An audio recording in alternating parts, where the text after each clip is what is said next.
Story of Saint Mangat Ramji, Part 8. Introduction. This commentator is reading from the book A Master and a Seeker, written by Professor Somraj Gupta. It is available on Amazon.com. Please see the description below and also visit the site samtavad.org, samtavad.org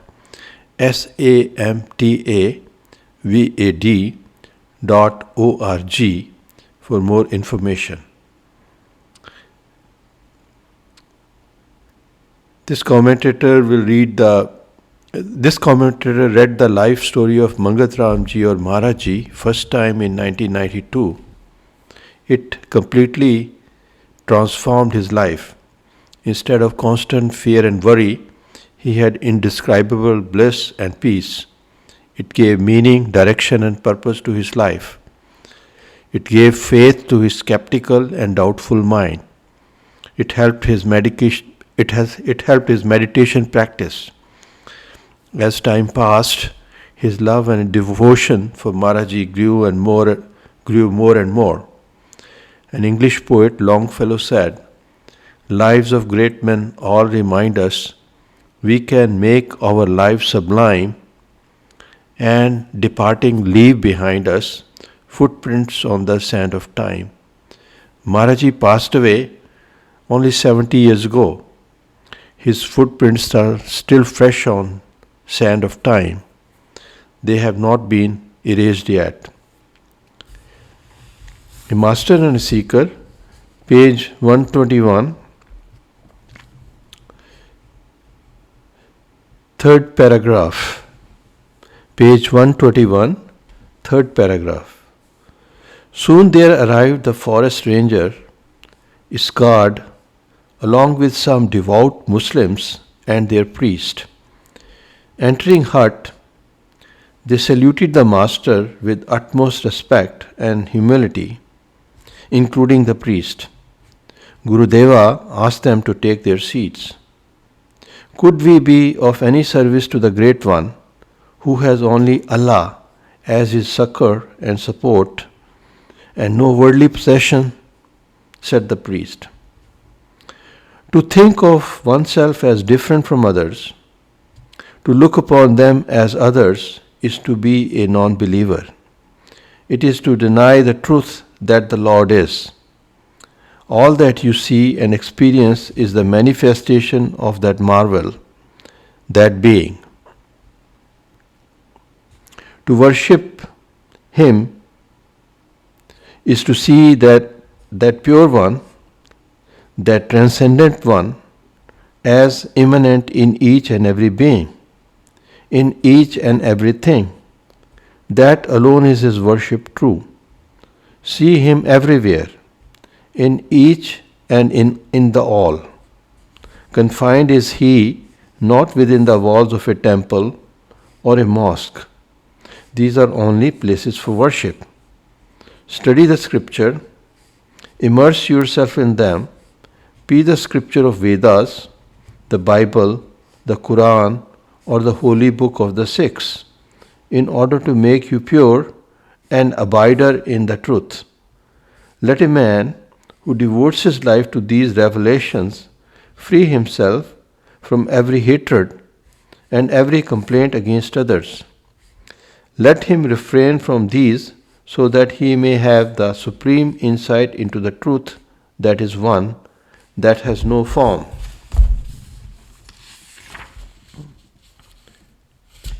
Let him know that being through the insight pure and supreme, born out of his giving himself up to the revelation dispensed to him, let him be free from sectarian thoughts, for they bring about his ruin and end.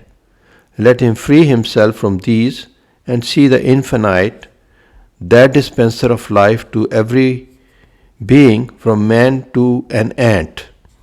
He it is that makes them alive and move. The whole world is his manifestation. Let this be his principle. Let him erase the sense of me and mine, for with its death the death of me, will he know the living spirit in this body that will bring about his liberation from the embodied form. Comment. Some devout Muslims and their priest came to visit the Master. They saluted him with utmost respect and humility. The Master told them to think of oneself different from others is to be a non-believer. God is immanent in each and every being. Let a man free himself from every hatred. Let him be free from sectarian thoughts. These days there is so much fanaticism and so much hatred of other religions, and we need to pay attention to teachings of Maharaji to be tolerant of other religions.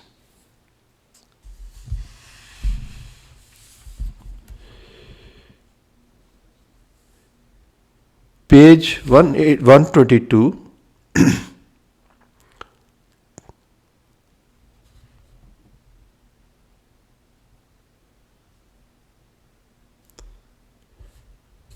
A master and a seeker. First paragraph. Holy Master, what is the meaning of liberation? Said the priest. Your words suggest that one is compelled to be born again and again until the death of the sense of me and mine.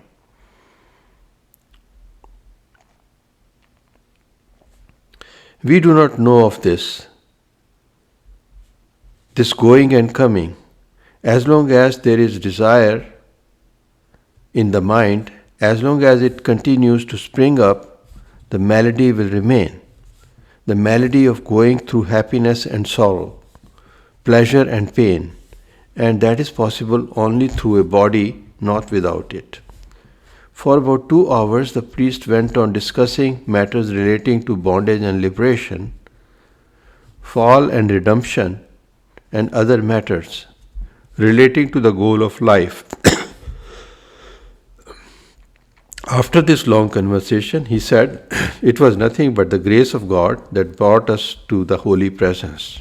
It was indeed ordained that we be blessed today. With profound humility and a sense of reverence, the priest and his associates left the hut, moving backwards, showing their respect for the Master.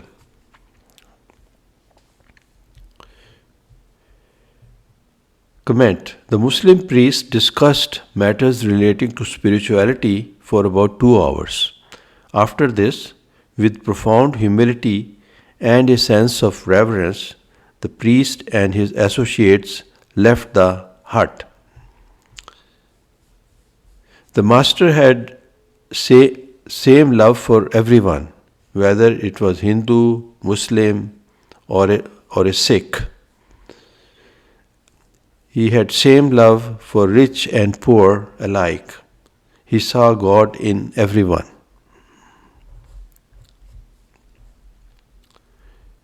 Page 122, a master and a seeker. Last paragraph. The evening was approaching, the inside of the hut getting almost dark. Like on other days, the fuel was fed into the fire to dispel the darkness. With the coming of the night, the Master went into Samadhi. The fount of Vani opened up, the faithful scribe scribing it as fast as he could. When the creative force had spent itself out, the Master descended slowly and gently into his human self to become outward oriented.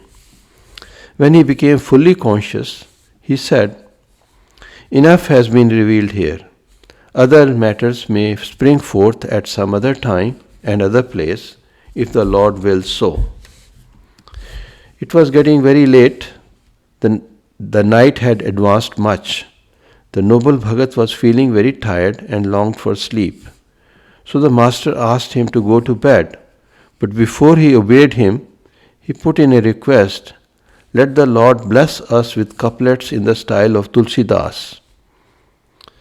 Don't be greedy. Take rest and go to sleep." The Bhagat rubbed the master's feet for some time and then went to sleep. In the morning, when he came into the presence of the master, the latter placed before him some leaves of paper and asked him to read out what was written thereon. Bhagaji found that the couplets he had requested for were written on the pages before him, about 200 of them. He read them out in his usual way. So this commentator will stop here. Comment.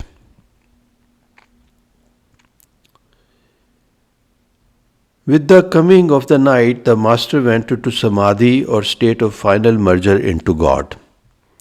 The fount of Vani or divine revelation opened up. Bhagaji scribed it as fast as he could. After the creative energy spent itself out, the master descended slowly into his human self. Bhagaji requested couplets in the style of Tulsidas, a medieval Hindi poet. Next morning, the master placed before him about 200 of the couplets he had requested. The master had written them in his own hand. The commentator will skip next few paragraphs and start on page 125, last paragraph. Page 125, last paragraph, a master and a seeker. There was a frequent reference to the nada, sound, in the Vani, including the couplets of dispassion. Banarsi Das became curious about it and said to the master, "Maharaji, you have glorified the nada in several ways. It sounds as thunder, shines like tens of millions of suns. A little rumbling in the stomach can be heard outside. A little rumbling in the stomach can be heard outside. The heat the one sun emanates is hard to bear. How is it possible to bear the light and heat of the suns in their millions? And how is it that the roaring thunder of the word remains inaudible to others when it, the truth becomes say, resonates in each and every pore of their bodies?"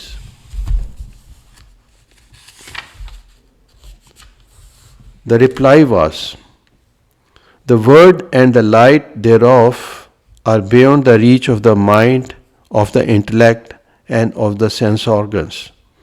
The buddhi, the faculty of knowing, can know it but cannot express it." Comment. There was a frequent reference to the nada, sound or word in the Vani or divine revelation. Bhagaji said that the master glorified nada or the word in several ways. It sounded as thunder and shone like tens of millions of suns. How was it possible to bear the lights? How was it possible to bear the light of the suns in their millions? How did the thunder of the word remain inaudible to others? The master replied that the word and its light are beyond the reach of mind, intellect, and sense organs. The intellect can know it but cannot express it. Only truth become and prophets know its secrets. A man who has reached this state ever remains lost in it, whether sitting, standing, eating, or not eating. Sleep, lethargic, and hunger come to end with manifestation of the word. The commentator will skip the next paragraph and go on to page 126, a master and a seeker.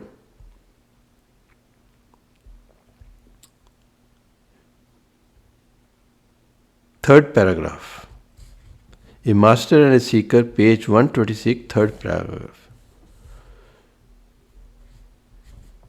As to your question as to why the nada remains inaudible to others, the answer is this: the power and ability of the truth become enables them to keep it within the confines of the body. Only they know this secret.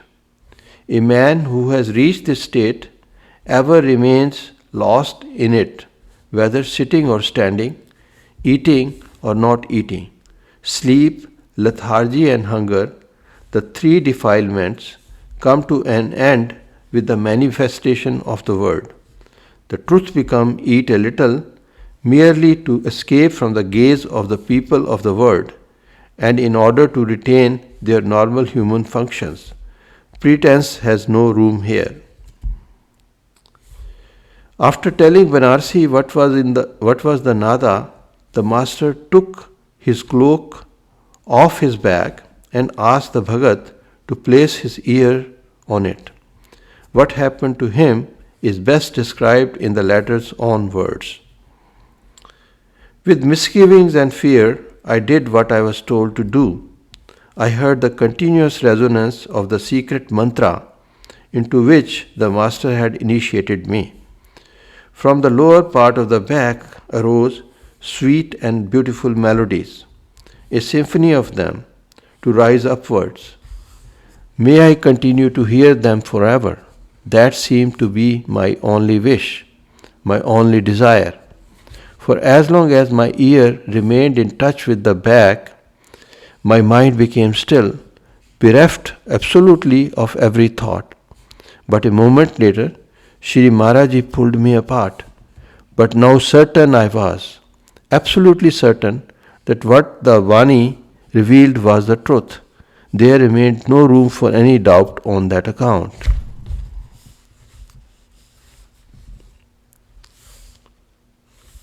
Comment. After telling Bhagaji what was the nada or the word, the master took his cloak off his back and asked Bhagaji to place his ear on it.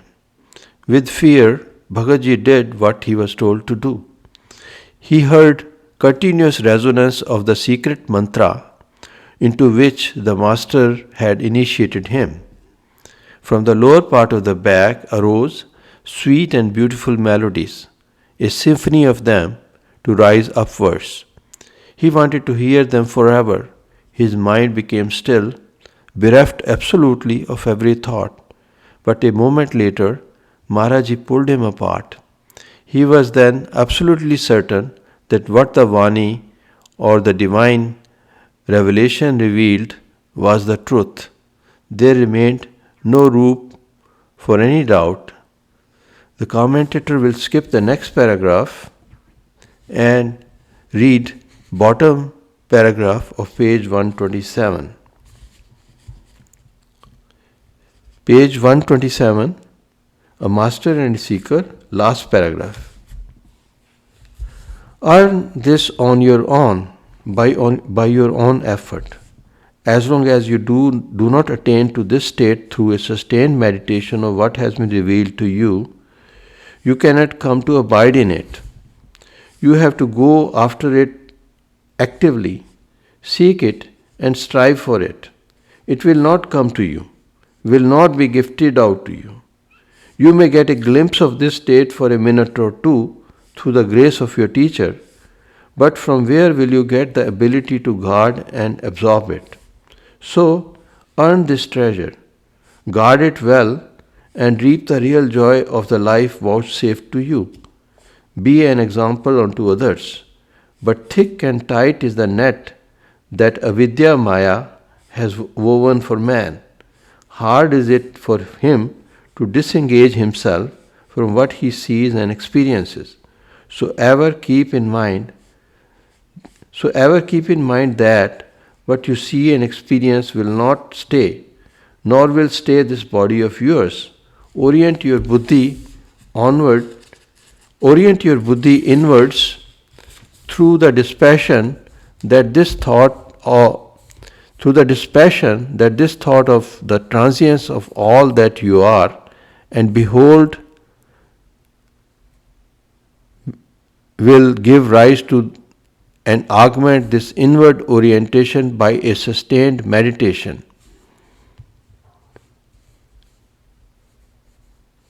That will reveal unto you this dispassion and this meditation, that you are only that. As long as you do not have this realization, you will not be freed from your bonds. It is only when mind, breath, and the name become one that you will have the concentration to know that which is ever itself. Remember what Guru Nanak has to say in this connection. Combine these three into one, the mind, the breath, and the name, and hear then the sound that rings with friction none.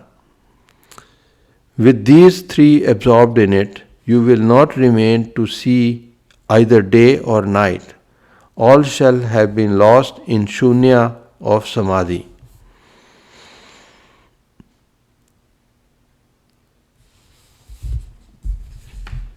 Comment. Maharaji told Bhagaji to earn that treasure by his own effort. He could attain that state through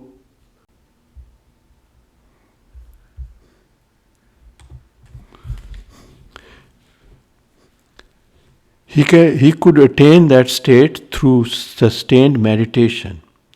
Even if he glimpsed it for a minute or two, through the grace of his teacher, he could not absorb it without his own striving. He needed to earn this treasure, guard it well, and reap the joy of the life vouchsafed to him.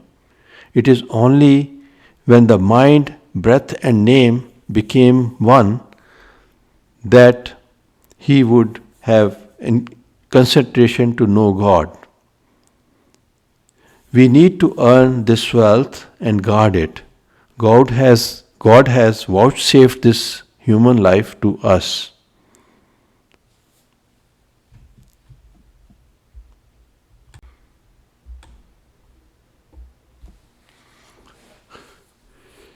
Page 128, a master and a seeker. First paragraph. There are, said the Bhagat, all kind of passions to possess and distract man. There is desire, there is anger, there is greed. There are stupid obsessions and the sense of me and mine. Enemies are they of one who would strive to attain to that state. How to kill these beasts that obstruct one's way up? Should one get rid of them one by one, or of all of them in one go?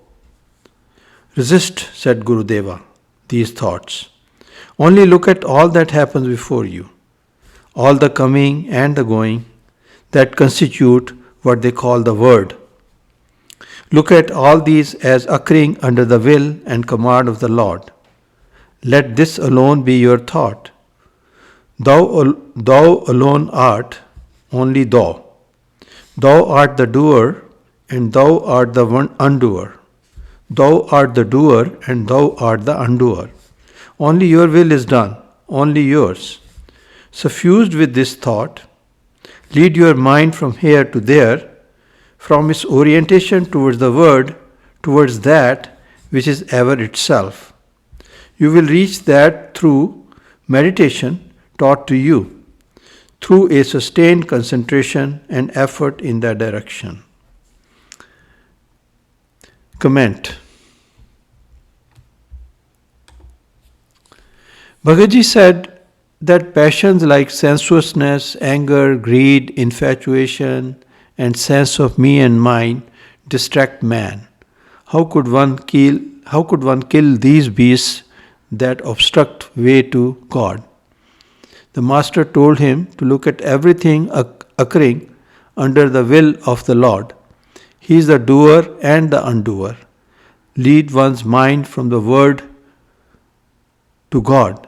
He would reach God through meditation taught through he would reach God through the meditation taught through a sustained effort.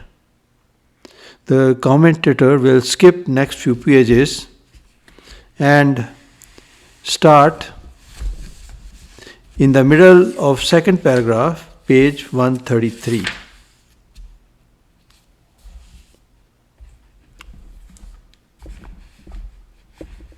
Page 133, a master and his seeker.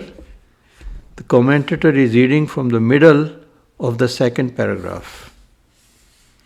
The Bhagat referred to some other teachers of yoga who taught methods that did not involve the restraint of breath.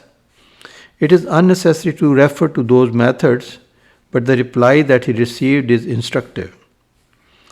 You may wrench out your eyes, seal your ears with lead, sew your mouth into silence, but the mind will not come to get concentrated. Mind is active because breath is in motion. Until breath is restrained, one will never reach the truth, try as he may for ages. Yes, faith and belief can make one virtuous, but one cannot go beyond that.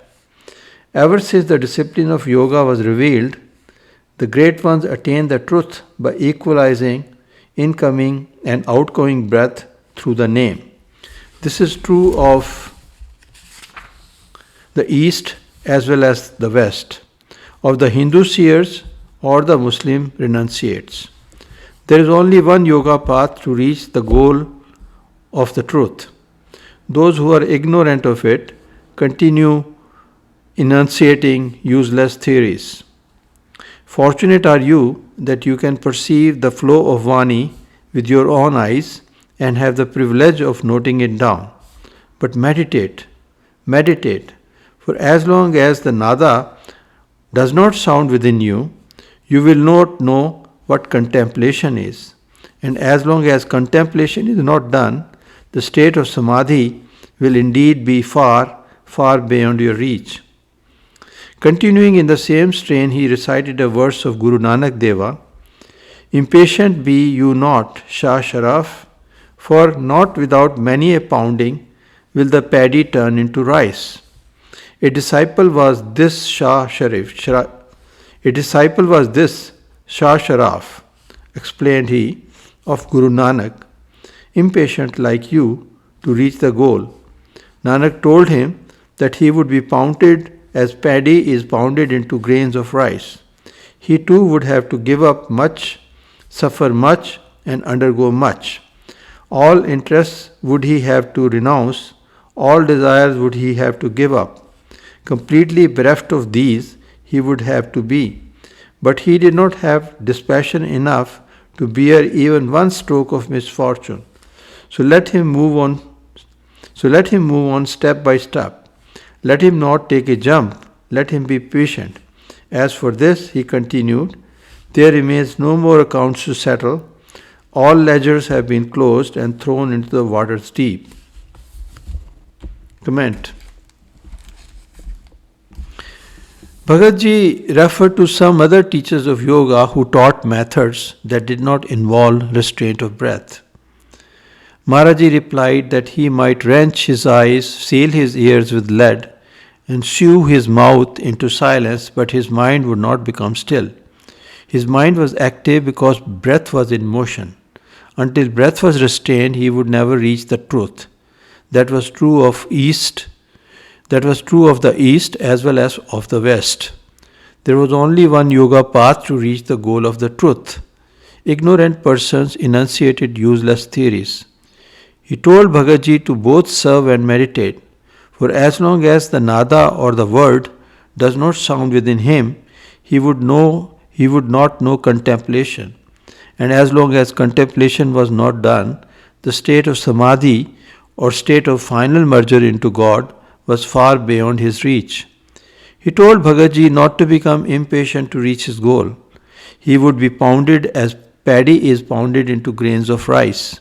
He would have to give up much, suffer much, and undergo much. He would need to give up all his desires. He did not have enough dispassion to bear even one stroke of misfortune. He needed to move on step by step, not take a jump. As for the master, there remained no more accounts to settle. All ledgers were closed and thrown in the deep waters. Page 134, last paragraph. The Bhagat was curious to know about the accounts that had been settled finally. The master postponed the reply, asking him instead to suggest the title of Vani he had recorded. When no answer came back forth, Gurudeva himself suggested 4 titles, namely Prabhu Vani, Nirmala Bodha, Pran Vidya, and lastly Nikhetar Parvat Ghost. The Bhagat chose the last one and it was accepted. The reader will, the commentator will stop here. Comment.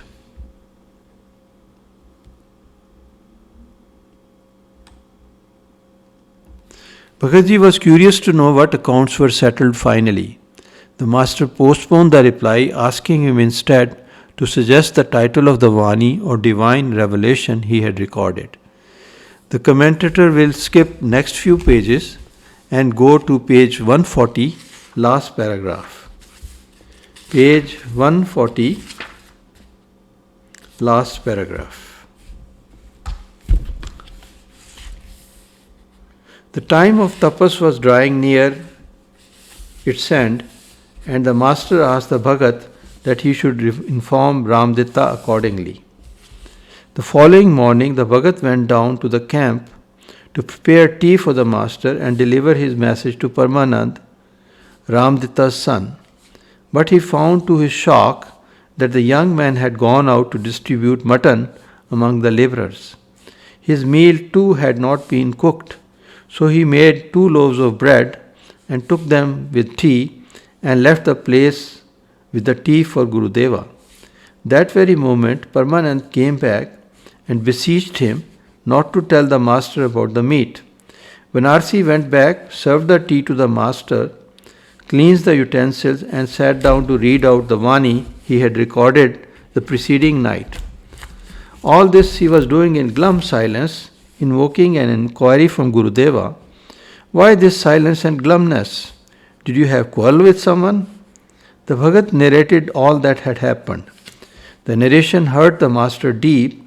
A distressing anger seized him. Why did you, he said, serve the tea to this? You should have come back immediately. Why did you cook your meal and prepare the tea there? That could have been taken at Jalmada. Demons are these that we have stumbled into. Let there be departure from here tomorrow morning. Hand over all these things to the person concerned at the camp. From here, let us proceed towards Abtabad. No need to linger on here any more. Having spoken in this strain of distress, the master became silent. The Bhagat saw the master's eye brimming with tears. He regretted the moment he narrated the cruel incident. As commanded, he did not go to Ramditta's after the incident. The Lassi requested the Bhagat to accept his hospitality, and at his place he prepared tea for the master. Comment.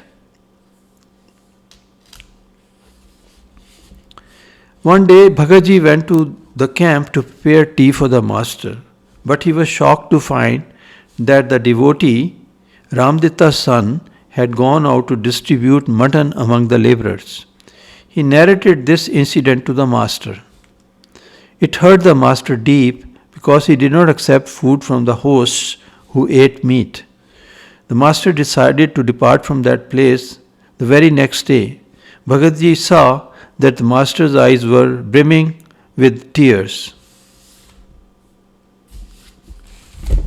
Page 141, last paragraph. When Ramditta came to know of the incident, he started without a delay from Nikhetargaon to the hut at the mountains, but only to receive a reprimand, the kind of which he had never received in his life. With a piece of cloth wrapped around his neck, the sign of repentance, he bore the torrent of angry words, his requests for pardon intervening regularly. He took a vow to give up eating meat from that very day. He took a vow to give up eating meat from that very date. In the evening, he received a command to leave the place. I have to, said he, do penance hard today and will spend the night at the holy feet. It is the first time, he continued after a pause, I have been reprimanded thus in my life. I have seen sadhus moving from place to place, eating all this stuff and making us too eat it. But the master has ostracized me. Has spurned me. None has the guts, none has the power to summon up some courage to say a word of protest against what the Lord utters. And then, in a vein that could lighten the somber atmosphere, he added in a low, soft tone, hard indeed is our predicament. There is no way to escape from these clutches. Comment.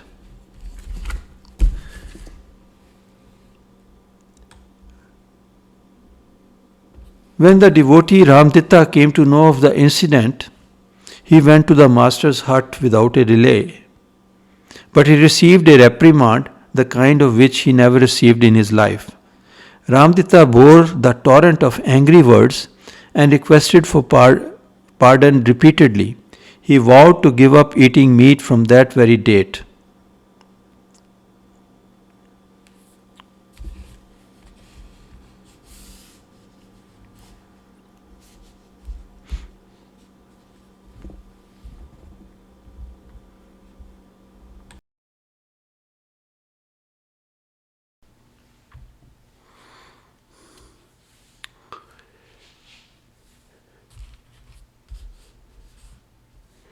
The last sentence did succeed in making the Lord smile a little.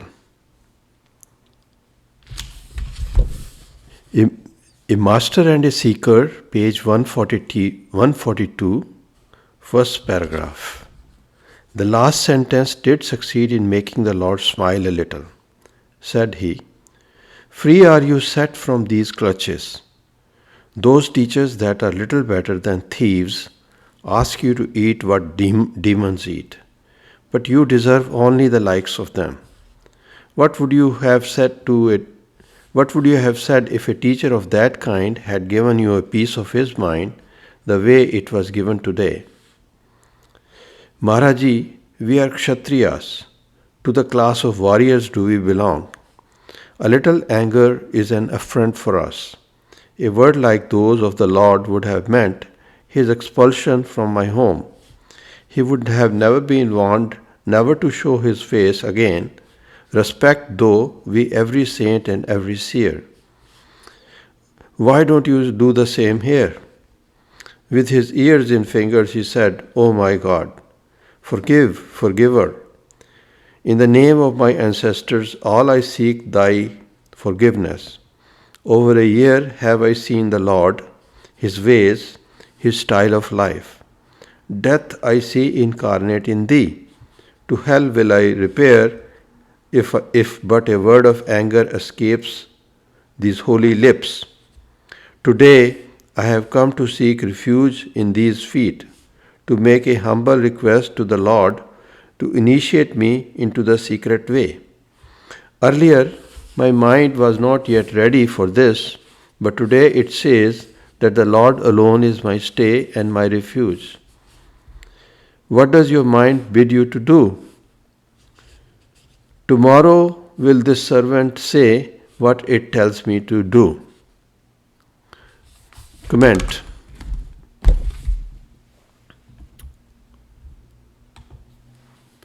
The devotee Ramditta requested initiation in the secret way. Page 143, a master and a seeker. First paragraph. For long he spoke in this strain, expressing his devotion to the master. Seeing the state of his mind, the master asked the Bhagat to recite before him the Vani. On his way, the Lord has appeared. He was also told the time of the descent of the revelation. He was also told of the time of the descent of that revelation. Having listened to those words, Ramditta could only say, Blessed Lord, deserve we not to sit near these holy feet? Only the Master's grace can save us, only His forgiveness. No other hope is there for the likes of us. Disconsolate he wept, his pride and arrogance having been washed away. Many a time the Master reassured him, but there seemed no end to his weeping, no end to his sighs of repentance. Eventually he prostrated himself before the Master and said, Maharaji, let me confess, I thought you a young fervent soul and thought myself all wise. Self-opinionated have I been before this divine presence. Forgive me, Lord, for this folly. That alone is the prayer this slave makes to you. Forgiveness alone he begs of you. Needless to add, Ramditta was initiated into the path of yoga that the very next morning. Comment. The Master asked Bhagaji to recite the Vani or divine revelation to him. Ramditta wept disconsolately. His pride and arrogance was washed away. He said he did not deserve to sit near the Master's holy feet. Many a time the Master reassured him, but there seemed to be no end to his weeping, no end to his sighs of repentance. He continued to beg for forgiveness. He was initiated into the path of yoga the very next morning. Page 143, a master and a seeker, last paragraph. For 30 days and 2, that tapas had gone on those starry pastures. Very many nights of thunder and lightning, the word had been invoked to speak to man. Now had come the time to descend from the mountain of the nowhere, where cows had come to low with the word. The Master decided the date for bidding goodbye to that dangerous solitude. Ramditta, however, insisted that there too a yajna should be held, but the Master gave permission only for a satsang, keeping in view the condition of the weather and of the situation of the place. The 16th day of the lunar month Shravana was fixed for that purpose. The day that fell approximately in the last week of July or first week of August of that year 1939. The audience consisted mostly of Muslims from the villages around Niketar, some Hindus, and of course the entire labor force employed for the felling of the trees. The commentator will stop here. Comment. The Master did tapas or purgatorial austerity for 32 days. He decided the date for bidding goodbye to that dangerous solitude. A satsanga or association with God was held on the day of departure.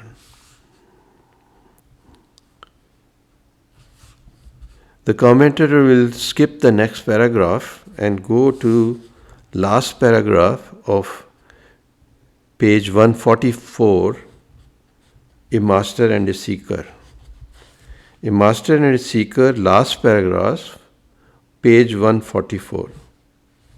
The same day he descended from those heights, on the way he met the devotee, a Muslim, that used to supply milk for the master's tea. Bowing down low before the master, he spread out a piece of cloth on a flat rock and meekly requested the master to sit there for a while. Taking his seat, the master said, "The fakirs are happy with you, Fakir Khan, very happy with you. Ask for what you desire." Let the master lift up a prayer to the Lord that he bestow faith upon this his servant. Why don't you ask for wealth and a happy family? With God's grace, life's business is going on. One should not ask from those who have given up all for the sake of the Lord the things of the world. Faith is all, with faith comes all. Let the Lord give unto you the faith pure and unblemished. Banarsi, give him 2 rupees for his children. Meekly accepted he that small gift. Touching his forehead with it, he said, "All rich have I become today."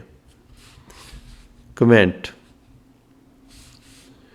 On the way, the master met a Muslim devotee that used to supply milk for his tea. He was happy with the devotee and told him to ask for anything he desired. The devotee asked for faith instead of asking for wealth and happy family. Maharaji was pleased and gave him 2 rupees as prasad or gift of grace. This shows that we should ask only for faith from God and our Master. We should not ask for worldly things. Faith is all. With faith comes everything. The commentator will skip next few pages and go to page 148, a master and a seeker. Page 148, a master and a seeker in the midst of fanatics. Once again, the master started the process of wandering from one place to another. From Nikhetargaon, he went on to Jalmada, from Jalmada to Kohala, from Kohala to a place called Nawashahar in the district of Ahmedabad in the northwest frontier of the British India before its partition in 1947 into independent India and Pakistan. From there he went to Takshila, once the seat of a famous university before the advent of Muslims and other invaders. There he saw many a ruin and the museum where can be found exquisite works of plastic arts, famous throughout the world for their artistic style and beauty. There are of course many who would question the use of the description exquisite works of plastic arts. For these art critics, the blend of Greek and Indian styles of arts speaks more of decadence than of richness. A whole history of civilization in miniature is that museum said to be, a civilization that arose out of the contact between the Indians and the Greeks. There were, of course, many other things to see and examine, which a connoisseur would like to linger over for days on end.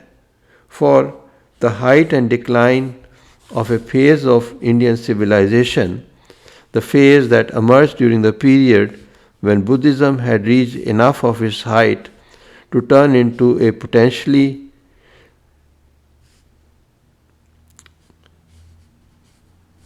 The phase that emerged during the period when Buddhism had reached enough of its height to turn into a potentiality for decline comes alive, as it were, in that museum. But how did Gurudeva respond to these things during his very short visit there? Where have they, said he, disappeared, those that made these things? How much effort and toil must have gone into the making of these things? What pleasure they must have given to those who made use of them. Now remain neither the makers nor the user. Strange indeed is the Maya of the Lord. Comment.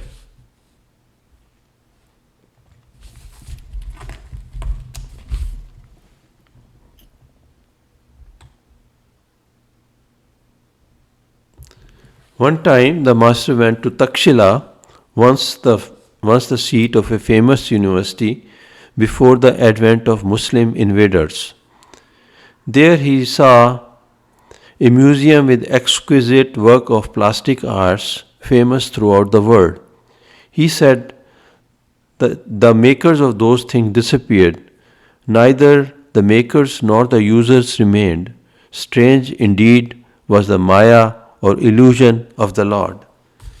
The commentator will skip the next paragraph and go to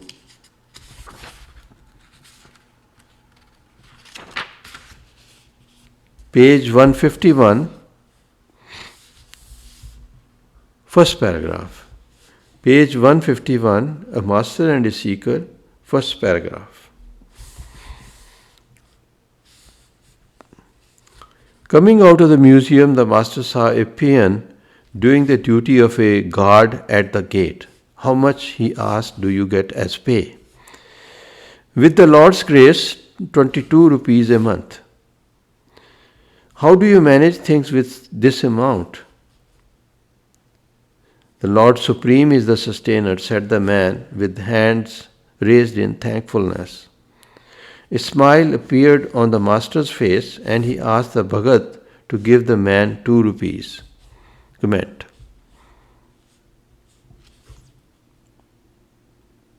Coming out of the museum, the master saw a peon doing the duty of a guard at the gate. The peon's pay was only 22 rupees a month, but he was grateful to God as the sustainer. The master was pleased and he asked Bhagatji to give him 2 rupees. This shows that we need to be contented with whatever God gives us. Contentment is the true wealth. The commentator will skip the next paragraph and go on to page 152, first paragraph. Page 152, first paragraph, a master and a seeker. From the museum, the master went straight to the railway station. The Bhagat, going to the temple, there sheltered during the preceding night to fetch their luggage. A malarial fever had seized him only a few days back. The fever had disappeared but had left him weak, so to carry a trunk and a hold all was a difficult and tiring task, the toil making him a little breathless and his face flushed. Totally exhausted he felt when he reached the railway station. He unloaded himself of the burden and tried to sit down on the floor as fast as he could. Before he could take his seat, he felt as if things were getting dark and indistinct, his energy all gone, even the energy to sit down. Why don't you, said Gurudeva, sit down? Your face too is flushed. What is the matter with you? The Bhagat could not help pointing out to the heaviness of his burden. Instead of showing any concern for his trouble, the master went to Samadhi. When he came out of it, he said, Well, child, let the Lord bless you with understanding and insight. Inscribed on his threshold is your name. Go shall you there, willing or unwilling. No escape is there for you. Remember, never goes waste the service rendered to a fakir, so grudge it not. Let your heart and mind be ever open in weal or in woe. Where and how my name is inscribed, I don't understand. I don't have the ability to understand, nor do I know how to serve ungrudgingly with mind and heart open. The response came from the word itself, for the master spoke merged in it. Hearing those words of the word, the Bhagat's heart melted into tears. Hearing those words of the word, the Bhagat's heart melted into tears. He did not have the calm or the presence of mind to record what said the word to him. When the man in the master resurrected and noticed the state of Bhagat's mind, he said to the latter, "Weeping is of no avail. Weigh and consider what the word is, what your origin is, and what your end is, and the whereabouts of your parents that fashioned you."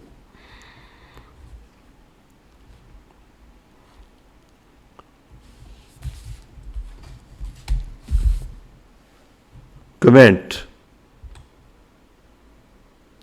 From the museum, the master went to railway station. From the museum, the master went to the railway station.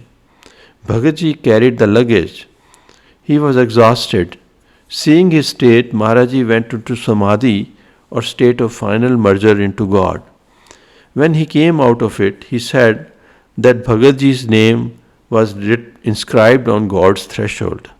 A service rendered to a fakir or renunciate never went waste. This shows us never to grudge the service rendered to Maharaji. Our name too would be inscribed on God's threshold if we serve Him without grudge.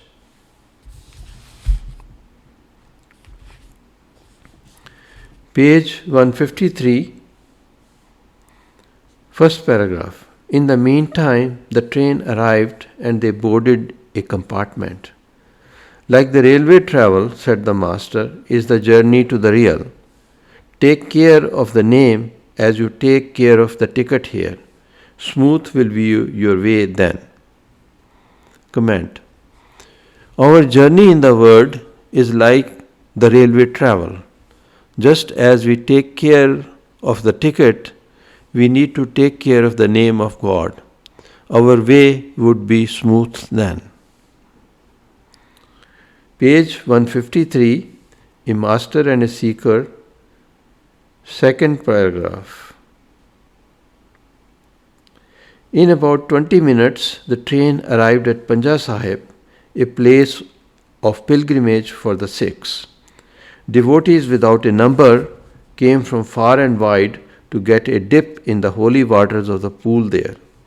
Seeing the throng of the devotees, the Bhagat said, "In hundreds of thousands, pilgrims come here to bathe in these waters for their salvation. Can liberation come this way?" A dip in water, said the master, will not free you from the cycle of birth and death. The truth become establish such customs to make people come together. Coming together frees people from many an ill. Bathing here can only wash the dirt off one's body. It cannot wash away the stains of the mind. That can be done only through the confluence of the mind, breath, and name.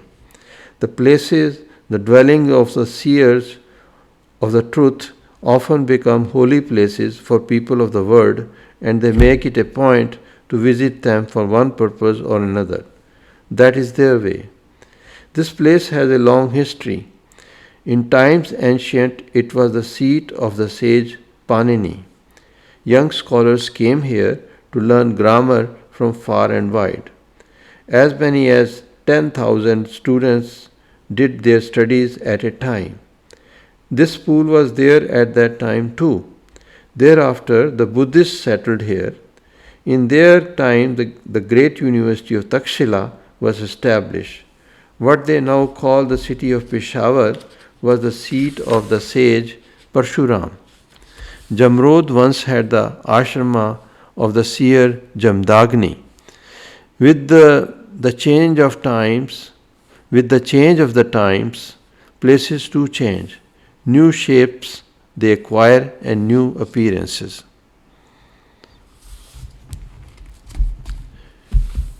Comment.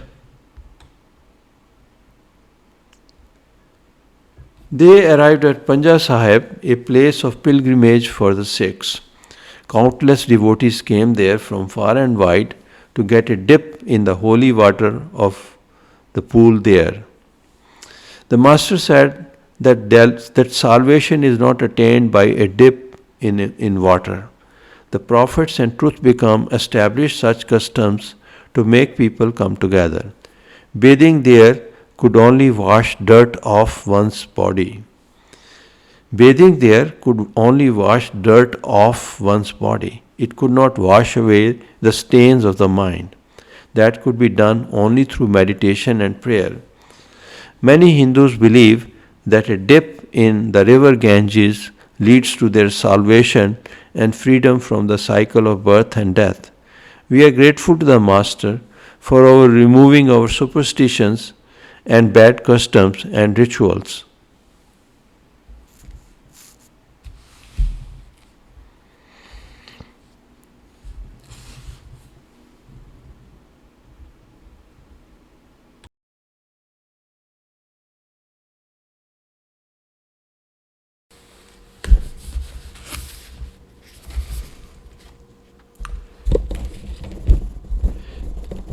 A Master and a Seeker, page 154, first paragraph.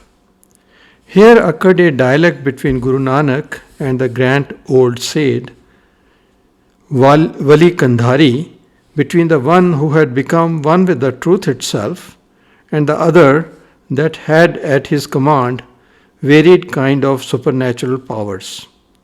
The man of powers proved helpless before the man of the truth.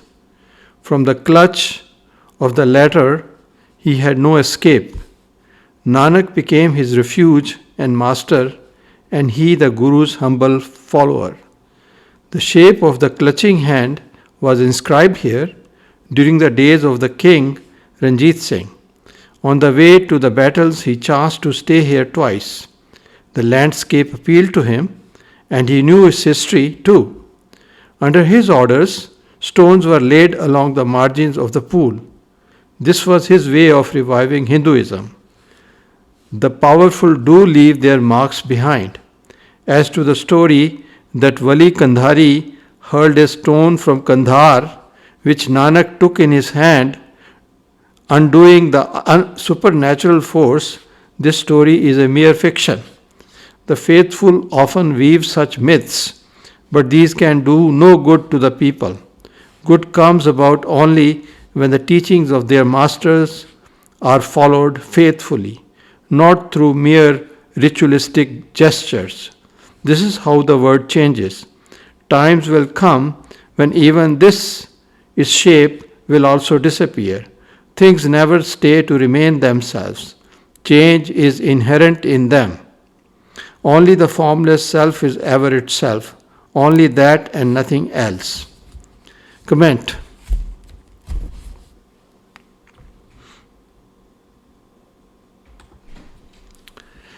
Here occurred a dialogue between Guru Nanak, who was one with God, and another saint who had supernatural powers.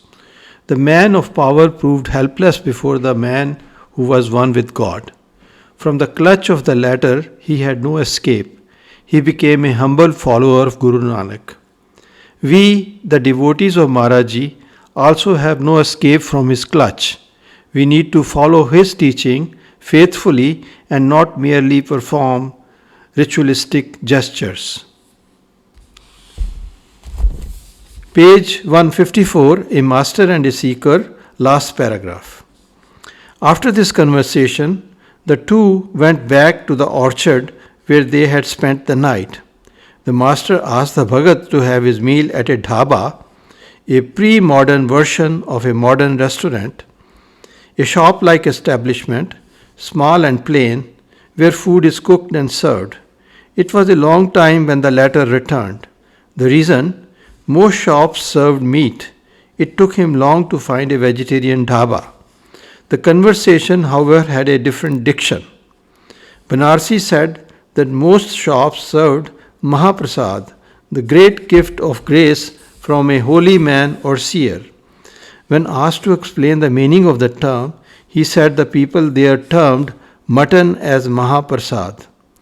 The clarification upset the master a great deal. In the shrine, said he, they take a dip in the holy pool. Outside they pour ashes on their heads, provoke the deadly nemesis. This is not what men the true taught. This is the way of those who have only their desires as their guides. They, men the true, sacrifice their lives for the establishment of the way. They, men the true, sacrifice their lives for the establishment of the way. Their followers sacrifice the mute beings to satisfy their desires. That has become their way and their life. Wine and meat will one day be their undoing. Let us leave this place at once. It is a sin to stay here. To reach the bus stop, it was necessary to go through the marketplace, which the master refused to do. Through another way, they reached the road that led to Rawalpindi and waited outside the town for the bus. Comment.